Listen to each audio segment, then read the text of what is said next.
Allez, on se fait un deuxième cas sur est-ce qu'un nombre est solution de l'inéquation. Ici, on nous donne moins 5, on nous donne l'équation 3 entre parenthèses x plus 1 plus 4. Est-ce que c'est strictement inférieur à moins 7? Ça, c'est un strictement inférieur, ça. Les symboles, vous savez les reconnaître maintenant.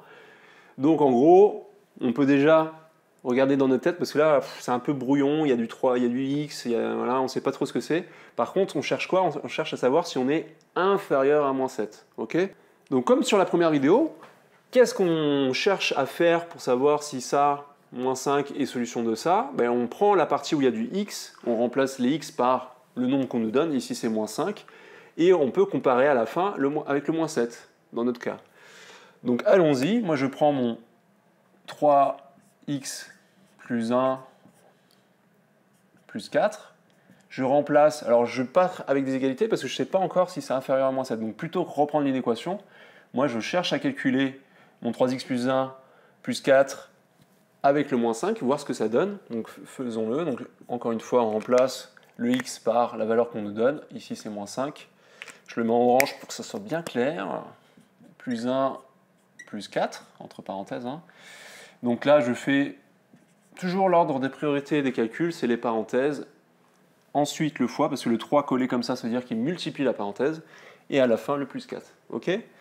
Donc on ne se trompe pas dans l'ordre des calculs, donc moins 5 plus 1, je descends de 5 étages, je remonte d'un étage si vous voulez, donc ça me fait, je suis à l'étage moins 4, donc ça je le réécris tout simplement, c'est un 4, pardon, et 3 fois moins 4, donc j'ai le moins, la règle des signes, ça c'est normalement sur ce calcul, on a fait tout un chapitre là-dessus, donc 3 fois 4 ça fait 12, donc j'ai moins 12, plus 4, là c'est pareil, moi ce que je fais dans ces cas-là, c'est que quand j'ai le nombre plus grand qui est négatif, je fais plutôt 12 moins 4, je change les signes, après je remets le signe moins. Enfin, c'est ma façon de faire. Après, vous pouvez faire moins 12, 4, plus 4 à la calculatrice si vous l'avez, ou si vous n'avez pas la calculatrice, faites comme vous voulez. Mais moi, je fais 12 moins 4, c'est la différence entre ces deux nombres.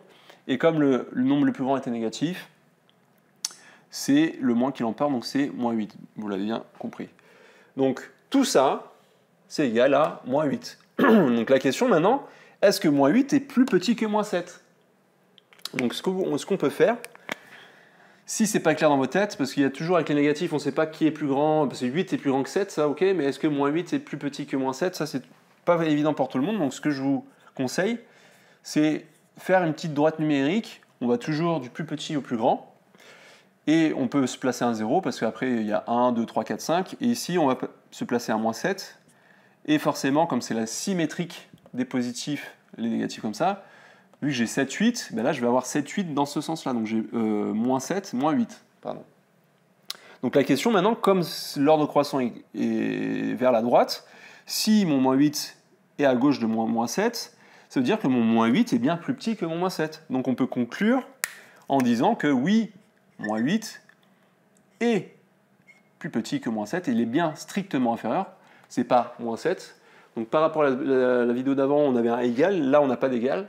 C'est-à-dire que si on avait un moins 7 dans notre calcul, là, ça ne serait pas solution de l'inéquation. Ici, c'est solution de l'inéquation parce que moins 8 est bien, comme on l'a vu avec cette petite droite, inférieur. D'accord? Donc la phrase de conclusion, c'est de dire oui, moins 5 est solution de l'inéquation. Ok? Donc ça, c'est toujours bien de rédiger ce genre de choses pour montrer que vous avez bien compris. Et voilà, on a fini la vidéo, le petit exemple. À vous de faire des exercices dans ce cas-là. Cherchez si des valeurs numériques qu'on vous donne sont solutions des inéquations qu'on vous donne. Dans les prochaines vidéos, on va faire autre chose, on va résoudre des inéquations, parce que là, on ne va pas nous donner les solutions, ça sera à nous de les trouver les solutions. Donc ça va être la même chose que les équations. Qu'est-ce qu'on va chercher à faire? En fait, on va chercher toutes les valeurs de x pour lesquelles on est inférieur à moins 7. D'accord? Donc on va isoler notre x, okay, comme les équations. Donc on va développer, là par exemple, on aurait 3x plus 3 plus 4, donc ça fait 3x plus... voilà, on va passer le 7 de l'autre côté, bref. Ça, c'est dans les prochaines vidéos, on va voir comment on fait ça et comment on donne les solutions. Allez, à bientôt!